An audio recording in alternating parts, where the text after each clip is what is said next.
आदाब, सलाम टीवी देख रहे हैं आप। मैं हूं आपके साथ सहबाली सैफी। बुलेटिन की शुरुआत आज की बड़ी खबर के साथ और बड़े खबर बजट को लेकर। तो निर्मला सीतारमण पहुंच चुकी है फाइनेंस मिनिस्ट्री। थोड़ी देर में सदर जमहूरिया को बजट की कॉपी पेश करेगी निर्मला सीतारमण। फाइनेंस मिनिस्ट्री की टीम उनके हमरा मौजूद रहेगी। तो रिवायत के मुताबिक अब जो सिलसिलेवार तरीके से बजट को लेकर कवायद देखने को मिलती हैं उसकी शुरुआत हो चुकी है। थोड़ी देर में टीम के साथ फोटो सेशन भी होगा, यानी वो बजट की कॉपी, हालांकि अब बजट डिजिटलाइज पेश किया जाता है तो वो लाल कलर का लैपटॉप भी उनके हाथों में देखने को मिलेगा और उसी के साथ फिर आगे के कवायद देखने को मिलेगी। तो संसद में 11 बजे पेश करेंगी मरकजी वजीर निर्मला सीतारमण आम बजट 2026-27 और फाइनेंस मिनिस्ट्री पहुंच चुकी हैं और तमाम जो लीडरान उनके साथ उनकी जो टीम होती है वो भी इस मौके पर मौजूद है। तो ये खास तस्वीरें होती हैं जिस दिन बजट का सेशन होता है और बजट बेहद ही खास होता है क्योंकि जो आम जनता है, जो पूरी आवाम है, उसका फोकस पूरा बजट पर होता है कि आने वाला जो रोड मैप है, जो विजन है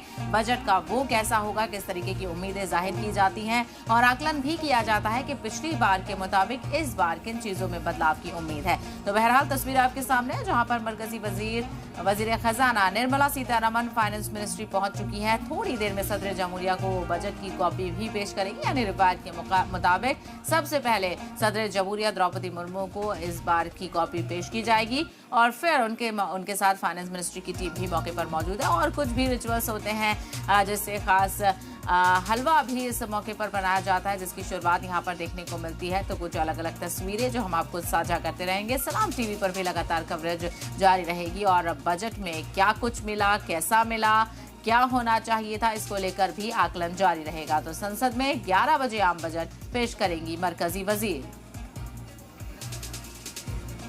और इसी को लेकर और भी ज्यादा जानकारी हासिल करते हैं हमारे नुमाइंदे सैयद मुबशिर इस वक्त हमारे साथ जुड़ गए। मुबशिर, मुल्क भर में इस वक्त चर्चा है कि आम बजट कैसा होगा, हालांकि कुछ ही देर में पेश भी होगा, लेकिन आम लोग किस तरह की सुगबुगाहट है और क्या कुछ बात कर रहे हैं? बिल्कुल सहबा, देखिए जब सुबह इस वक्त मैं मौजूद हूँ नई दिल्ली रेलवे स्टेशन पे।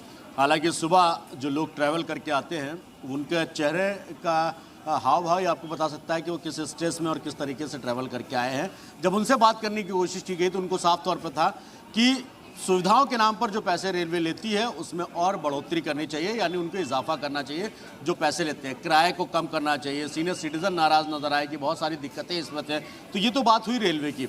अगर मैं बात करूँ किसानों की, तो किसानों को इस बार उम्मीद है कि जो प्रधानमंत्री कृषि सम्मान योजना के तहत जो 6,000 रुपए मिलते हैं, वो उम्मीद ये की जा रही है कि इस बार 12,000 होंगे। निर्मला सीतारमण किसानों का दर्द समझेंगे और किसानों को ये फायदा होगा। दूसरी तरफ जो बजट में कहीं ना कहीं कहा जाता है कि 6,000 जो सालाना मिलते हैं उसमें 12,000 करने की उम्मीद जो है, एमएसपी में बढ़ोतरी करने की उम्मीद है। इंश्योरेंस सेक्टर की अगर हम बात करें तो इंश्योरेंस सेक्टर में के अलावा केंद्रीय बजट में इंश्योरेंस में छूट की उम्मीद ज़्यादा जताई जा रही है। दूसरी तरफ जो खवातीन हैं जिनको अपना घर चलाना होता है, जिनको अपना किचन चलाना होता है, क्योंकि घर की होम मिनिस्टर कह लीजिए, फाइनेंस मिनिस्टर कह लीजिए, वो एक खवातीन है और आप खुद एक खवातीन है और आपको पता होगा कि किस तरीके से घर के खर्च चलाए जाते हैं। उन सब चीज़ों को कहीं ना कहीं ध्यान में रखना होता है। तो महिलाओं के ऊपर ये सबसे बड़ी जिम्मेदारी होती है अपने घर का बजट बहुत तरतीब के हिसाब से जो है वो मैनेज किया है। तो उनको उम्मीद है कि जो खाने पीने का सामान महंगा है वो सस्ता होना चाहिए।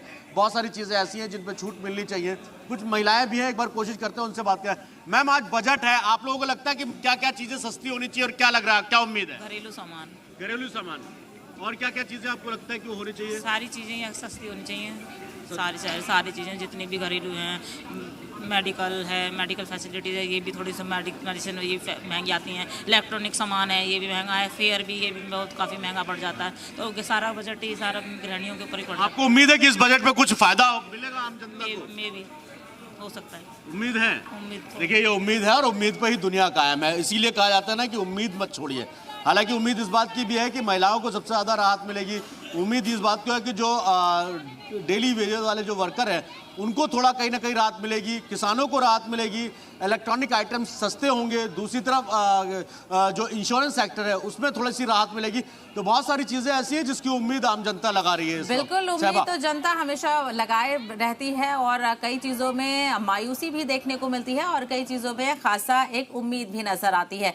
बड़े बड़े जो सेक्टर्स हैं उनमें भी काफी चीजें देखने को मिलती हैं और ये तस्वीर आपके सामने आ गई है और फाइनेंस मिनिस्ट्री से मरकजी वजीर निर्मला सीतारमन की तस्वीरें आप देख सकते हैं। वही लाल कलर का जो टैब है उनके हाथों में है, इसी से वो 2026-27 का बजट यहाँ पर पेश करेंगी। तो फाइनेंस मिनिस्ट्री से निकलकर अब जो उम्मीद है वो सदर जमहूरिया द्रौपदी मुर्मू को वो बजट की कॉपी पेश करेंगी और उसके बाद पार्लियामेंट का भी रुख करेंगी, जहाँ पर 11 बजे से मरकजी वजीर निर्मला सीतारमन बजट पेश करना शुरू करेंगी। तो सियासी हलचल इस वक्त उरूज पर है और न सिर्फ सियासत से जुड़े हुए शोबों में हलचल है बल्कि हर जगह पर हलचल है इस वक्त और सबकी निगाहें आज छुट्टी का दिन बिल्कुल भी लेजी नहीं है, सभी मसरूफियत देखने को मिल रही है और सभी की निगाहें इस वक्त इस साल के बजट पर हैं। तो खास मिनिस्ट्री ऑफ फाइनेंस में खास रौनक देखने को मिलती है, सजावट की जाती है क्योंकि बहुत ही खास लम्हा है। क्या कुछ काम हुआ है, कैसे इस बार के बजट को डिजाइन किया गया है, क्या कुछ चीजें खास होंगी, पिछले बार के बजट से इस बार का बजट कितना मुख्तलिफ है, किन किन चीज़ों को ज़्यादा ज़रूरत है, किन किन चीज़ों को अपलिफ्टमेंट करने की कोशिश की गई है, वो सारे आकलन भी हम यहाँ पर करेंगे और तमाम एक्सपर्ट्स भी हमारे साथ जुड़ेंगे, चाहे एमएसएमई सेक्टर के हों, एजुकेशन सेक्टर के हों और पॉलिटिकल एनालिस्ट हो, क्योंकि कई तरह की सियासी बयानबाजियाँ भी इस मौके पर देखने को मिलती हैं।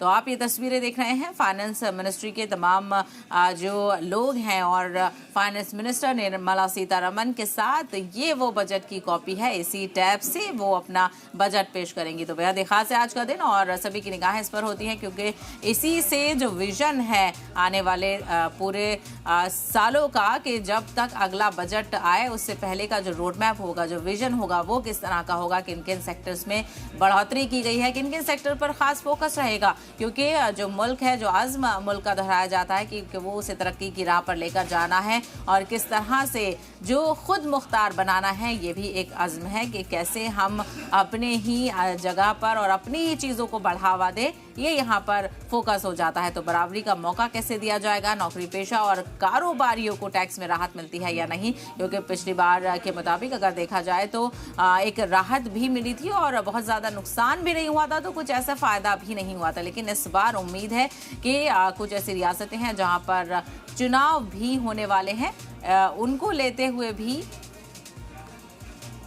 हुए भी देखना बेहद अहम होगा कि क्या उन खास रियासतों को कुछ और ख़ास अलॉटमेंट किया जा सकता है या नहीं, क्योंकि इससे जो आगे का जो तस्वीर है वो भी साफ की जाती है। इसी को लेकर चर्चा भी करते हैं। हमारे साथ कुछ खास मेहमान जुड़ गए हैं, हमारे साथ प्रफुल्ल सारदा जुड़ गए हैं, पॉलिटिकल एनालिस्ट हैं।